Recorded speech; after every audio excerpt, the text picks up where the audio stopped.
ناول جوجو، لیکوال نصیر احمد احمدي، غږ صدیق افغان. تواب وویل زموږ سرمعلم دی. معلمانو ته یې خوشکې کولې، ویل یې چې یو د زړه له اخلاصه صنف ته نه ورځي. جوجو غلی سو. یو دم یې وویل پوښتنه وکړه. څه؟ راته ووایه چې د معلمانو ځواب څه و. ښه ووایه. معلمان ټول په یوه خوله ول. 5,000 افغانۍ یې کمې ګڼلې. ویل یې چې په دې تنخوا ستونی نسو ورته تېرولی، خو د سرمعلم دلیل دا و چې دوی په زوره نه دي راغلي. تنخوا معلومه ده، که یوه وي که 100. دوی منلې، نو باید چې د زړه له اخلاصه درس ورکړي. تواب په خبره کې ورولوېد. قناعت یې وکړ. په اوږه یې چونډۍ ور ولګول سوه. وار راکه، د سرمعلم خبرې لا پاته دي. ویل یې چې په دې مکتب کې ستاسو اولادونه هم درس وایي. د هغوی لپاره یو څه زحمت ومنئ. خو د معلمینو ځواب دا و چې خپلو اولادونو سره په کور کې درس وایي. بس سرمعلم ستړی سو، خو یوه هم قناعت ونه کړ. د ملک خندا راغله. یاره سرمعلمه 14 کاله درس دی، چټي راته ښکاره سو. تواب ور وکتل. نیکه او سرمعلم د کوټو پر کیندل سوي تابان راګرځېدل. ملک په خندا وویل سرمعلم نوې وکړه. په کارګرو کې یوه ور غږ کړل څه وایي؟ وایي چې نقشه مې خوښه سوه، خو په یوه کوټه کې د کتابونو د ایښودلو لپاره المارۍ ته هم ځای پرېږده. پخته تراش له پاسه ور غږ کړل کتابونه خو ده ویلي دي، څه خیر یې پکې وکئ. زوړ سو، خو نوې خولۍ یې ونه موندله. ټولو وخندل. جوجو وویل دا خبره په لیکلو ارزي. په دې وطن کې پوهه سړی ناپوهه دی او ناپوهه هم عاقل. د تواب غوږ وتخېدی. څنګ یې بدل کړ. پزه یې کش سوه. سترګې یې رڼې کړې. جوجو پر بالښت ناست و. تواب په خوبولي غږ وویل نیمه شپه ده. جوجو بسترې ته ور ټوپ کړل. لاس یې پر دیوال کېښود. کوټه سپینې رڼا ونیوله. ویې ویل نن مې یو څه ولیکل، درته وبه لولم. تواب کښېناست. جوجو وویل مازدیګر د غونډۍ د کلي په فصلونو کې ګرځېدم، یوه مرغۍ مې ولیده، د توت په ونه کې ناسته وه. نږدې ورغلم، په ستوني کې یې ساه راټوله کړه. د ټټر سرې مړې بڼکې به یې وپړسېدې. خوندور غږ یې له ژېړې مشوکو راووته. ډز سو. مرغۍ والوته. د ټوپک په غږ پسې ورغلم. له یوه کوره چیغې راتلې. پر دیوال ورته کښېنستم. څو ښځو له یوه ځوانه ټوپک ووړ، خو ځوان زورونه وهل. بیا د یوې پیغلې له خولې وینو داره وکړه. ځوان د ټوپک په کنداغ وهلې وه. نجلۍ ړنګه سوه. ځوان له کوره ووت. مخامخ دروازې ته یې ټوپک ونیو. ټک ټک ټک. د کلا دروازه سوری سوری سوه. هماغه کور ته مې ور ټوپ کړل. هلته هم دا حال و. ښځو چیغې وهلې. یوه تنکي ځوان ټوپک پسې غوښت. له جوماته ډله خلک راووتل. دروازې ته ولاړ ځوان یې په زوره په خپل کور ننایست. له چا به مې پوښتنه کوله. بس په باغ کې وېرېدلو چرګو ته ورغلم. یوه سره چرګه خپلو چرګوړو ته په غوسه وه. ویل یې چې له بني ادمانو څه بلا غواړې. کیسه را معلومه سوه. چرګوړي شنو غنمو ته ورګډ سوي ول. د پټي خاوند د لوټو وارونه ورباندې کړي وو، خو په مقابل لوري یې ښه نه و لګېدلی. ټوپک یې را اخیستی و. ټک ټک ټک. چرګوړو ته مې وکتل. سرونه یې ځړېدلي وو. د پښو په تېرو نوکانو یې ځمکه کیندله. جوجو غلی سو. تواب ته یې وکتل. ورو یې وویل وړه موضوع وه، خبرې یې غوښتې، ټوپک ته څه حاجت و؟ ټوپک ته حاجت نه و. تواب وچې سترګې ورته ونیوې. جوجو وویل له هغه ځایه دې خواته راتلم، خو په لاره کې یوې کلا ته ور وګرځېدم. د کلا د لویې دروازې تر مخ ډله ماشومانو مردکې کولې. ټول خیرن ول. د کمیسونو غاړې یې برېښېدلې خیرنې وې.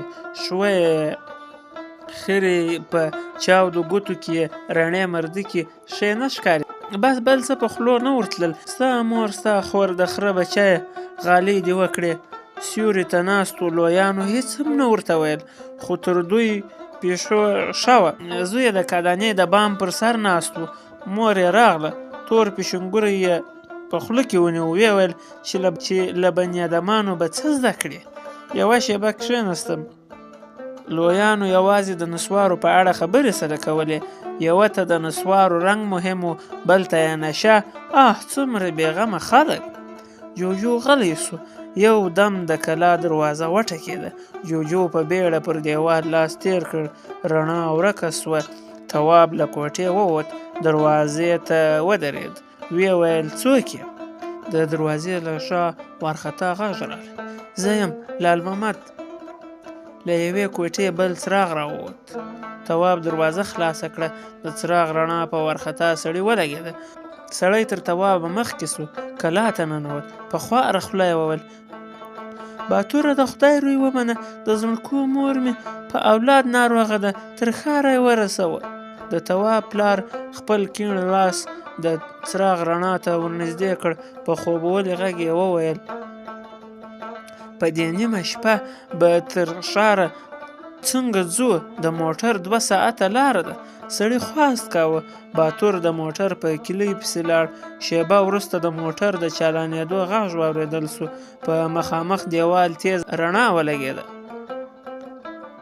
موټر له کلا ووت. لال محمد د موټر د څراغونو تر ژېړې رڼا مخکې منډې وهلې. تواب دروازه پورې کړه. کوټې ته راغی. اوږد وغځېد. د جوجو درک نه و. د هلک سترګې سره ورغلې. یو وخت یې د موټر هارنونه واورېدل. د باندې ووت. ژړه رڼا د کلا د لرګینې دروازې له چولو څخه راوتلې وه. تواب دروازه خلاصه کړه. موټر د کلا منځ ته راغی. تواب له پلاره د ناروغې مېرمنې پوښتنه وکړه. لنډ ځواب یې واورېد. په لاره کې مړه سوه. هلک برج ته وخوت. د کلي له منځه چیغې راتلې. په تنګو کوڅو کې بل څراغونه د لال محمد کور ته ور روان. نیکه په غوسه و. سپکې سپورې یې ویلې. تواب تر کړکۍ ور وکتل.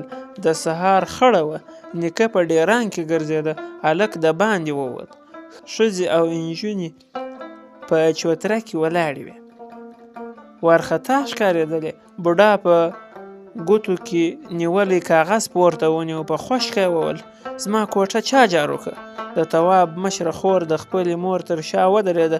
نیکه چیغه کړه بلا وبلا. ډنګره ښځه مخکې ورغله. څه وایه ملک لالا؟ دا کاغذونه چا پر ډیران اچولي دي؟ ښځې چوترې ته وکتل. لور یې لړزې اخیستې وه. ښځې په خواره خوله وویل ملالۍ. نیکه چیغه کړه دا سپی په دې نه پوهېږي چې د ځمکې اسناد دي. ښځه لړزېده. نیکه وویل یوه بله پاڼه هم ورسره وه. ښځې له چوترې راکښته سوې. ټولې په ډیران کې ګرځېده. نیکه په غوسه کوټې ته ننوت. د تواب اوږه درنه سوه. جوجو وویل د غواوو پښې وګوره. تواب ورغی. پاڼه یې له لندو خشایو راپورته کړه. لستوڼی یې پرې تېر کړ. کوټې ته ننوت. نیکه په غوسه و. تواب پاڼه بوډا ته ونیوله. په منډه له کوټې ووت. تواب په چوتره کې کښېناست. د لمر ژړه وړانګه د مخامخ برج د بام له سرداوه په راوتلیو لرګو لګېدله. یو دم چیغې سوې. ملالۍ په منډه له دالانه راووته. ګیلاس یې تر سر تیر سو. د کوټې په لویه شیشه ورغی. شیشه دړې وړې لاندې راولوېده. تواب په بیړه دالان ته ورننوت. پلار یې په غوسه و. ښځو ته یې ښکنځلې کولې. ویل یې چې رنډۍ دي. د جایداد کاغذونه هم نه پېژني. تواب یوه شېبه په وره کې ودرېد. ښځې وارخطا وې. له تناره سرې لمبې راوتلې. په شکور کې د پرتو ځغالو پر سر تک تور مچان ناست ول. هلک بیرته چوترې ته ولاړ. د څنګ له کوټې د ملالۍ له ژړا غږ راتله. ورغی. خور یې کونج ته ناسته وه. اوښکې یې نه تم کېدې. تواب کادانې ته لاړ. په دیوال کې ټومبلی لوی لور یې ور واخیست. له کلا ووت. کیڼ لاس ته تاو سو. شنه فصلونه وو. سهارنۍ لمر د غنمو له شنو وږو ژړه رڼا پورته کوله. هلک شوتلې ته ودرېد، څو لوره یې ور واچول، غلی پر پوله کېناست. د جوجو غږ یې واورېد. ها تندی دې سم ونیسه، خواشینی ښه نه ښکاري. تواب ور وکتل، جوجو یې تر څنګ ناست و. تواب وویل نیکه مې سهار له جوماته راته د کلا د منځ په ډېران یې د ځمکې کواله موندلې وه. جوجو په خبره کې ور ولوېد. پوهېږم. تواب په غوسه وویل خور مې غټه نجلۍ ده، خو تر اوسه لا د کار کاغذونه نه پېژني. یوه سپینه جنت کوکۍ راغله، د جوجو پر رڼا ککرۍ کښېناسته. جوجو وخندل. کوټ کوټ کوټ کوټ ما مې تخ نه وه. جنت کوکۍ والوته. جوجو هلک ته وکتل. ورو یې وویل ښه نو ته د کاغذونو په ارزښت پوهېږې؟ تواب غلی و. جوجو وویل بېګا د لال محمد مېرمن مړه سوه، سهار د خور د ځمکې کواله جارو کړه. ولې؟ تواب په حیرانۍ ورته کتل. جوجو وویل که تا مکتب نه وای ویلی ډاډه یم د ځمکې له کوالو به دې کاغذي کښتۍ جوړولې. تواب غلی و. جوجو وویل په ټوله ولسوالۍ کې یوازې یو مکتب دی، هغه هم د هلکانو لپاره. نو خوارکۍ نجونې څه ملامتې دي؟ هره ورځ کوټې جارو کوي. په کم کاغذ پسې به ګرځي چې د کار دی که بېکاره؟ که همدې نجونو مکتب ویلی وای نو په سیمه کې به مو ډاکټره درلودی. د لال محمد ښځه به یې ولې په نیمه شپه په خامو لارو تر ښاره وړله؟ تواب ولاړ سو.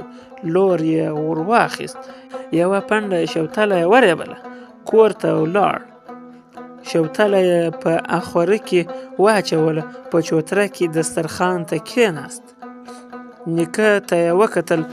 لا یې ټنډه تروه وه. غوږ یې وتخنېد. جوجو وویل بوډا ته ووایه چې په سیمه کې مو ولې د نجونو مکتب نسته. تواب جټکه وخوړه. له چایو ډک ګیلاس کوږ شو. پلار یې په غوسه وویل پام. تواب وویل نه سم کولی. بوډا په حیرانۍ ورته وکتل. تواب په منډه کوټې ته ننوت. جوجو پر بستره ناست و. تواب په غوسه وویل نه سم کولی. نیکه ته غوسه ورځي. جوجو په خبره کې ور ولوېد. خو زه باید ورباندې پوه سم. نن جمعه ده، مکتب ته نه ځم. نیکه د چلم د څکولو په وخت کې خشکې نه کوي. ساعت ووت. د لمر ژېړه وړانګه د کوټې د یوازینۍ درېڅې پورتنۍ برخه روښانه کړه. تواب وویل اوس یې وخت دی. د باندې ووت. نیکه په چوتره کې یوازې ناست و. له خولې یې خړ لوګی راووت. تواب غلی کېناست. بوډا ور ونه کتل. د هلک پر غوږه چونډۍ ولګول سوه. تواب وویل ملک لالا دلته ولې د نجونو مکتب نسته؟ بوډا یو دم وټوخل. په ټوخي کې خندا ورغله. خوب دې لیدلی؟ نه یوازې یوه پوښتنه وه. بوډا چیغه کړه بلا و بلا ساده چای دې پسې څه کړ؟ له دالانه ښځینه غږ راغی. تیار دی اوس یې دروړم. نیکه وویل ګوره بچو په داسې چټیاتو دې سر مه خرابوه. تواب په رېږدېدلي غږ وویل که ملالۍ مکتب ویلی وای نو د ځمکې کاغذونه به یې پر ډېران نه واچول. د بوډا د تندې ګونځې ژورې سوې. زه د هلکانو مکتب نه غواړم، ته د نجونو د مکتب کیسې راته کوې. ورک شه. تواب په منډه کوټې ته ننوت. جوجو وویل وبخښه. تواب پر تړلې بستره کېناست. جوجو وویل مور دې بلا نومېږي؟ تواب په حیرانۍ ورته وکتل. نه نو نوم یې څه دی؟ د تواب تندی تریو سو. نه سم ویلی. ولې؟ تواب غولي ته کتل. جوجو وویل یوه ټکي ته مې پام سو. وړې نجونې نومونه لري، زرمینه، طاهره، ملالۍ، خو چې غټه سوه او واده یې وکړ بیا یې نوم بدلیږي. تور سر یې، سیاسر، کډه، عجز، د حیوانانو مور. بلا دا ولې؟ تواب په غوسه وویل دا مه راته وایه چې له نیکه وپوښته. جوجو وخندل. آه ګرانه سپکه مینه در باندې لورېږي، خو که ورباندې پوه سم بده به نه وي. تواب فکر یووړ. یو دم یې وویل راځه. هلک د باندې ووت. د کلا دروازې ته ورغی. شنه فصلونه ولاړ ول. د دهقان کوچنی زوی د پیازو له نریو ډکو څخه واښه لرې کول. تواب پر پوله ورته کېناست. د ځان په منګ هلک ته یې وویل پلار دې څه نومیږي؟ هلک وخندل. نویو خو نویو راغلي بازمیر. ښه نو د مور نوم دې څه دی؟ هلک یو دم ولاړ سو. تواب یې تر ګریوان ونیو. دواړه له اوبو ډک لښتي ته ولوېدل. بازمیر راغی، خپل زوی یې له ولیو ونیو، خو هغه زورونه وهل. په هوا یې تړلي سوکان تاوېدل. تواب له اوبو پورته سو، پر خوله یې لستوڼی تېر کړ، وینې وه. د بازمیر زوی په دوه کېده، زورونه یې وهل. وخت ووت، جنګ سوړ سو. بازمیر د شخړې علت وپوښت. زوی یې وویل زما د مور نوم یې غوښت.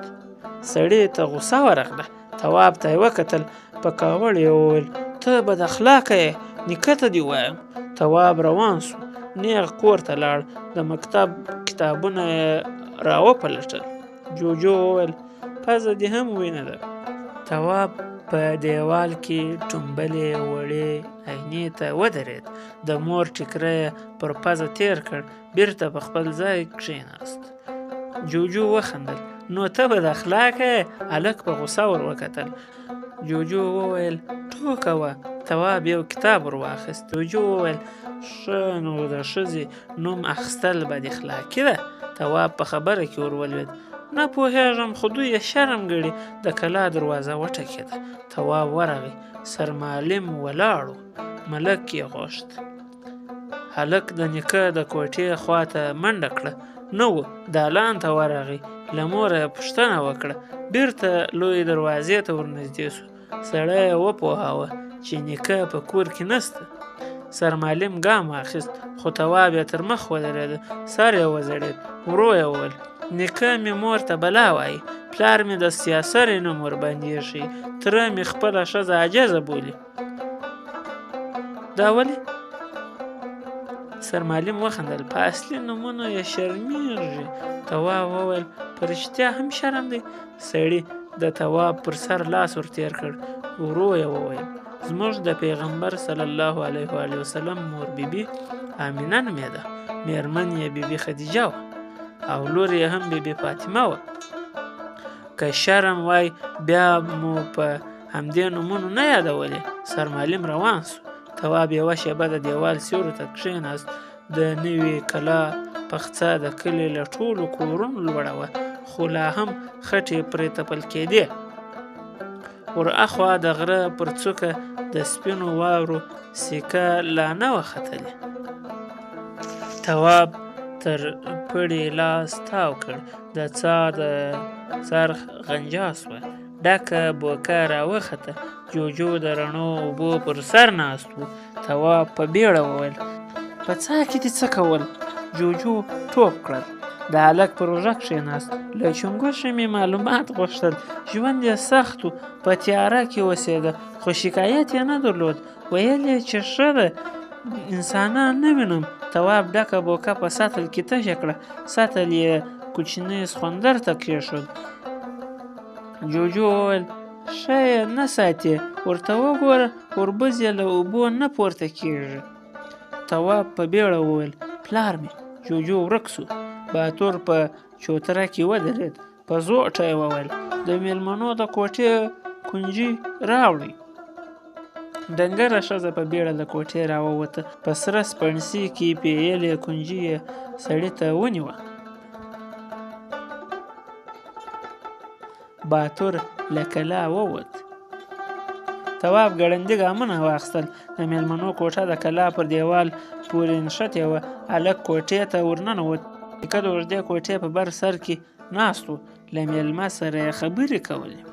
تواب سړي ته لاس ورکړ. پرته نږدې کښېنه. مېلمه ته یې وکتل. تیاره وه. څېره یې ړنګه ښکارېدله. پلار یې راغی. د ګاز پر ډبې پورې تړلې جالۍ ته یې ورلګیت ونیو. له فوش سره پر سړي ژړه رڼا ولوېده. مېلمه له عمره پوخ و. ول خیرنه لونګۍ یې تړلې وه. د تورې پزې پر پلنه څوکه یې د کال دانې داغ ښکارېده. د تواب زړه تنګ سو. کور ته لاړ. مور یې پر نغري بخاردېګ ایښی و. لندو بوټو خوله نه اخیسته، ښځه په لوګي کې پټه وه. تواب د تراکتور ټېلې ته ورغی، ګېلنه یې راپورته کړه، بېرته نغري ته راغی. ګېلنه یې کږه کړه، تر بوټو شنه لمبه راتاو شوه. تواب خپلې مور ته وکتل، سترګو کې یې د دېګدان لمبه ښکارېدله. تواب یوه شېبه ودرېد، بیا یې په سر کې څړیکه شوه. نری درد یې تر تندي پورې راغی. کوټې ته لاړ، اوږد پرېوت. وخت ووت، له چوترې د پلار غږ راغی. د تواب پوښتنه یې کوله. تواب دالان ته ننوت، بدنۍ او چلمچي تیار ول. نیغ د مېلمنو کوټې ته لاړ. د مېلمه له لاسونو خړې اوبه تویې شوې. پر دسترخوان د لندې ډوډۍ 2 کاسې کېښودل شوې. تواب وره ته نږدې کښېناست. مېلمه ته یې وکتل. له هرې ګولې وروسته به یې د لاس یوه ګوته څټله. د غوښې وار سو. د تواب تره پر یوه هوار پاستي غوښه په 4 برخو تقسیم کړه. مېلمه ته یې وکتل. ستا یې تر څو؟ مېلمه په ډکه خوله وویل. تر 10. سړي له یوه سره حساب پیل کړ. 1 2 3. ده به په هره برخه غوښه خپله ګوته ایښودله. 10مه شمېره پر یوه غوړه برخه راغله. هماغه برخه غوښه یې د مېلمه تر مخ کښېښوده. پاتې برخې یې هم په همدې توګه تقسیم شوې. ښه شېبه ووته، ژامې وخوځېدلې. تواب د خپل پلار غږ واورېد. درغله. ور ویې کتل. مېلمه ته یې یوه غټه ګوله ونیوه. مېلمه وویل: بس دی، نه یې سم خوړلی، خو د باتور لاس هماغسې په هوا کې پاته و. مېلمه ګوله ور واخیسته. د تواب تره هم په پاستي کې غوښه ونغاړله. غټه ګوله یې ترې جوړه کړه. مېلمه نه خوړله، خو د تواب تره ټینګار کاوه چې د پسه لم دی. سړی مجبور سو. ملک هم په زور سپینه غوښه ورباندې وخوړه. د تواب اوږه درنه سوه. جوجو وویل: مېلمه یې په ډېره غوښه مړ کړ. تواب په ټیټ غږ وویل: دا زموږ رواج دی، د مېلمه عزت کوو. شېبه وروسته دسترخوان ټول سو. تواب د لاس اوبه ور واچولې، بیا په چایو پسې لاړ. کله چې بیرته راغی، مېلمه په خوند یوه کیسه رااخیستې وه. یاره ملکه، عجب سوه، ډر شوی و. د کلاشینکوف 2 ګولۍ یې خوړلې وې، خو بیا یې هم چاړې ته ځان نه ورکاوه. ملک په خبره کې ور ولوېدی. څنګه دې وموند؟ سړي په خوند وویل: بس چا راته وویل چې د بدیدار ورور دې ځنګله ته وتلی. ما هم کلاشینکوف راواخیستی. یوه دره مې پسې وغوښته، خو پیدا مې نه کړ. بیا خدای مهربانه سو، د تبر غږ راغی. ورغم، د یوې څېړۍ له تنې مې ور وکتل. شریف یوې وچې ونې ته تبر نیولی. بس همدلته ورته پرېوتم، د کلاشینکوف زخه مې ورته سیخه که. ټک ټک سړی بوڅ راواغوښت. منډه مې ور واخیسته. په ګېډه کې لګېدلی و، خو لا یې هم چاړې ته ځان نه ورکاوه. په ډېر زحمت مې ستونی ور پرې کړ. د تواب اوږه درنه سوه. جوجو وویل: ولې؟ تواب په خبره کې ور ولوېد: نه پوهېږم. نیکه وخندل: یار او درېیمه نر کار دې کړی، زمری یې زمری. مېلمه په خوند وویل: اوس به ګلاب شاه ته معلومه سوې وي چې بدي څه ته وایي. نیکه په خبره کې ور ولوېد: ګلاب شاه دې ونه مونده؟ نه په خدای، چا ویل چې ایران ته ښتېدلی.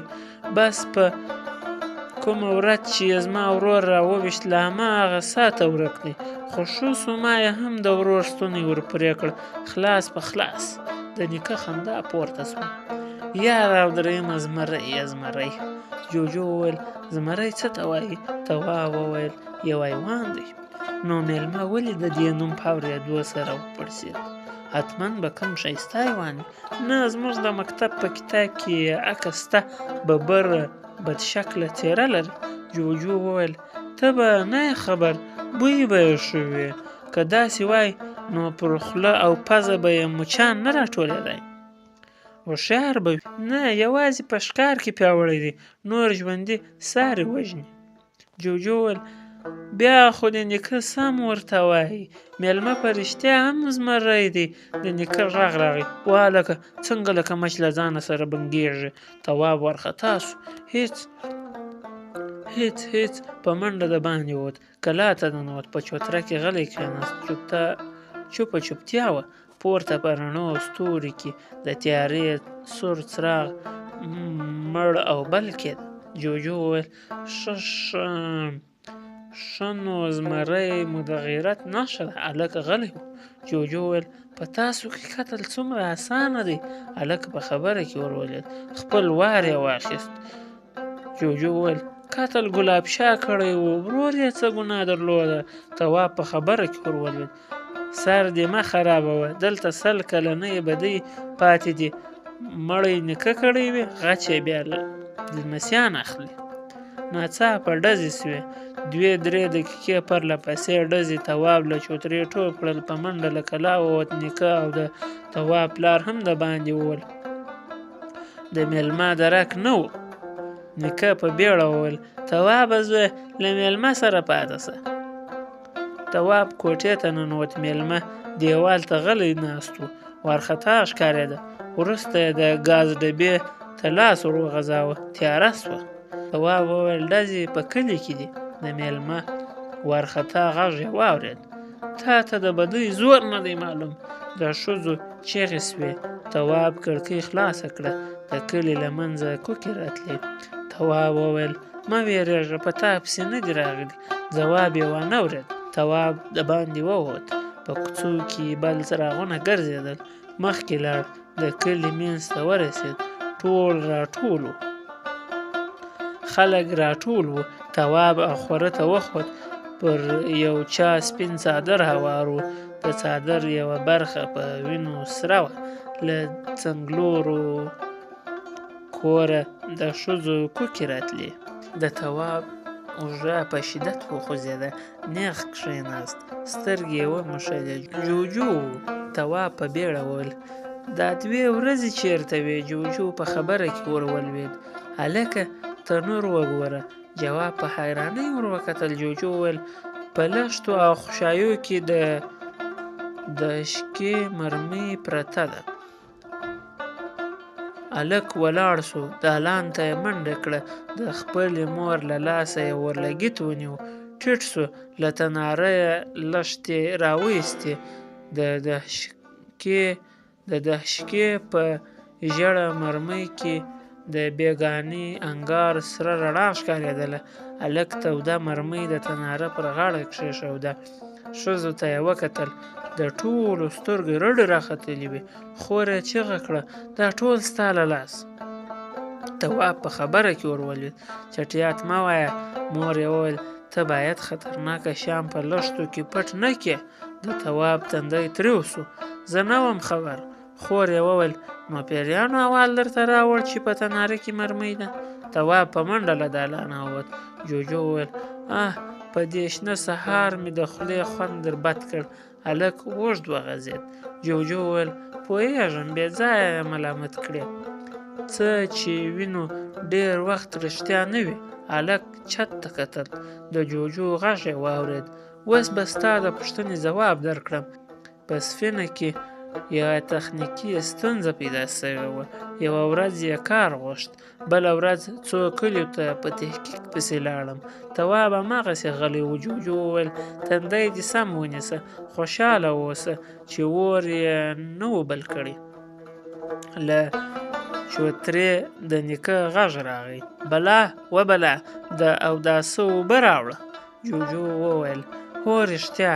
هغه سړی یې ولې ستاسو په کلي کې وویشت؟ دلته یې د ترور کور دی. میلمه راغلی و. راتلونکې جمعه یې مرکه ده. جُوجُو وویل پوه نه شوم. له شاوخوا کلیو سپین ږیري راټولېږي. غواړي چې دا دښمني ختمه کړي. د جُوجُو سترګه وځلېده. ښه کار دی. خو دوی باید له اوله د پیښې مخه نیولې وای. اوس به ولې مړی کېده. پټیو ته د چرګوړو د اوښتو له ډزو راوروسته زړېدلې شونډې ګرځېدې. خو هېڅ چا هم سر پسې ونه ګرځاوه. هلک ته غوسه ورغله. تا ته هېڅ هم سم نه ښکاري. جوجو وویل تر اوسه خو سم نه سم ورته ویلی، خو دې مرکې تمه راته پیدا کړه. لیکم یې د دښمنیو حل ښه خبره ده. جوجو غلی سو، یو دم یې پر دیوال لاس تېر کړ، ورو یې وویل ځینې خبرې مې راټولې کړې دي. لومړی به د شیرو د کلا کیسه راواخلم. څو سپین ږیري د اخورونو پر سر ناست ول، زړې کیسې یې رااخیستې وې، توره پټکۍ او شملې یې یادولې، ځانونه یې د دنیا تر ټولو غیرتي خلک بلل. تواب په خبره کې ور ولوېد. نو ته یې نه منې؟ جوجو وویل ګرانه زما خبرې لا نه دي خلاصې. تواب بکس ته لاس ور وغځاوه، یو کتاب یې راواخیست، پاڼې یې واړولې، په غوسه یې وویل دا زموږ تاریخ دی، ورته وګوره څو وارې مو هندوستان نیولی دی، د ایران تر اصفهان رسېدلي یو، د افتخار خبره یې نه بولې؟ جوجو وویل زه به د خپلو خلکو یوه کیسه درته وکم. موږ خوراک نه لرو، بس په کال کې یوازې یوه شنه پاڼه خورو، دې ته د فکر پاڼه وایي. که یې څوک ونه خوري نو ماغزه یې جام پاتې کېږي او هېڅ هم نسي کولی. خو د دې پاڼې پیدا کول دومره اسانه خبره نه ده. بل ستوري ته به پسې ځې، هلته شیشې ته ورته بوټی دی چې موږ یې نسو لیدلی. دا بوټی مو یو دم تر ځان راتاویږي، بس د ژوند تر پایه نسو ترې خلاصېدی. زموږ د ستوري ځوان موجودات په دغه بوټي پسې ځي، خطر ویني، خو د نورو لپاره قرباني ورکوي. دوی باید د ستورو وړو زړو موجوداتو ته دا پاڼه راوړي. یو ورځ مې پلار خواشینی ناست و، علت مې وپوښت، رایاد یې کړه چې اور اخیستلو ته یې لنډ وخت پاتې دی، خو تر اوسه یې د فکر پاڼه نه ده راوړې. ومې ویل چې د نیکه مېړانه درته بس ده. نیکه د ستورو په ټولو موجوداتو کې نوم لري، ده په خپل ژوند کې زر پاڼې راوړي. زر پاڼې تر اوسه یو موجود هم د دومره پاڼو په راوړلو نه دی توانېدلی. پلار مې لنډ را یاده کړه چې نیکه ته درناوی لرم، خو زه هم زه یم. ما د خپلو همجنسو لپاره هیڅ هم نه دي کړي، بس یو مصرفي موجود یم چې تل مې د نورو پاڼو ته سترګې نیولې دي. جوجو غلی سو، سترګه یې وځلېده او ویې ویل ګرانه په تېر ویاړ ښه دی، خو تاسو راتلونکو ته څه پرېږدئ؟ اوسني هم باید یو څه وکړي. تواب غلی و. جوجو بکس ته وکتل. بکس له ځمکې پورته سو او د هلک سترګو ته ودرېد. جوجو وویل ورته وګوره، د پاکستان نوم ورباندې لیکل سوی دی. تواب په حیرانۍ ورته وکتل. جوجو وویل ډاډه یم، واسکټ او جامې دې هم له پاکستان راغلي دي.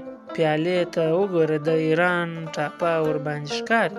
د پلار نیکه تړلې ژیړ پاجونه هندوستانۍ پګړۍ چې د غیرت نښې یې ګڼي هم د نورو دي. ان ستن او تار هم نسي جوړولی. تاسو د کلي تر ټولو شتمن یاست، خو لا اوس هم ډوډۍ په خوشایو پخوئ. تواب غلی و. جوجو وویل د بشر د هوساینې لپاره مو څه کړي دي؟ بالعکس تل په نورو متکي یاست. که یوه ورځ سرحد در باندې بند سي، له لوږې به مړه یاست. هلک غلی و. جوجو وویل پاته کیسه واوره. سپین ږیري لا په غیرت کې غږېدل چې یوې زړې ښځې یو 9 کلن ماشوم راوست. ماشوم ګېډې ته لاس نیولی و، له درده یې ټوپونه وهل. یوه سپین ږیري د خپلې خولې لاړې د ماشوم په خوله کې ور وڅڅولې. ماشوم بې سده پرېوت. بوډۍ د دعاوې کولې. ویل یې چې له پرونه راهیسته یې داسې قرار نه و لیدلی. څو ځوانان راغلل او ماشوم یې زنځولۍ نږدې کور ته ورساوه. یوه بل بوډا بیا د خوب کیسه تېره کړه. ویل یې چې غم مه کوئ، بېګا مې خوب لیدلی په وطن کې به فقر، جګړې او ټولې بدبختۍ ختمې سي. د بوډا د خوب کیسه لا نه وه خلاصه چې له نږدې کوره د ښځو کوکې راووتې. هلک مړ و. جوجو غلی پاته سو. تواب په حیرانۍ ورته کتل. جوجو وویل ګرانه، په اټکلي ژوند غټو غټو خبرو لاړو او خوبونو وطن نه جوړېږي. له چوترې د نیکه غږ راغی. بلا وبلا، ړنده یې، بیا دې ساده چای راوړی. تواب په بیړه جوجو ته وکتل. جوجو وویل ما څه نه دي کړي. تواب په خاورو کې پلتۍ ووهلې، زنګون یې دروند سو. په بیړه په پښو ودرېد، لاړ له نورو هلکانو ګوښه یې کښېناست. جوجو وویل ته ولې لوبه نه کوې؟ تواب مخامخ ګوته ونیوه. هغه مو سر ټیم دی، وایي چې زموږ د کلي رنګ مه بدوه، ښه فوټبال نسې کولی. کم یو په دفاع کې ولاړ هلک، هغه چې لوړه ونه لري، خو د ګول وهونکو خوند مو نسته. ستاسو کلیوالو تر اوسه 2-0 بایللي ده. تواب غلی و. جوجو وویل هغه د خړ پر تاګه وال سمه لوبه نه کوي. خوښه دې نه ده چې ته ورګډ سې؟ تواب سوړ اسویلی وایست. تر ما تکړه دي، که داسې نه وای نو زه به یې هم په مسابقه کې نیولم. تمه دې مه باسه. څنګه؟ د جوجو غږ یې وانه ورېد. یو دم د خړ پر تاګه هلک چیغه کړه، منډه یې واخیسته، په بیړه له میدانه ووت او په خاورو کې کېناست. توپ ودرېد، هلکان پرې راټول شول. تواب هم ورغی. د هلک رنګ سپین اوښتی و. یوه خبره یې تکراروله، پیری. تواب څنګ ته ودرېد.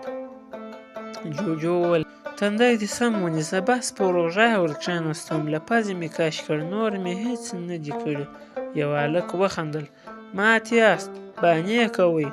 په ونه لوړ هلک ته غوسه ورغله. له خولې سره دې پام کوه، لوبه نه پرېږدو.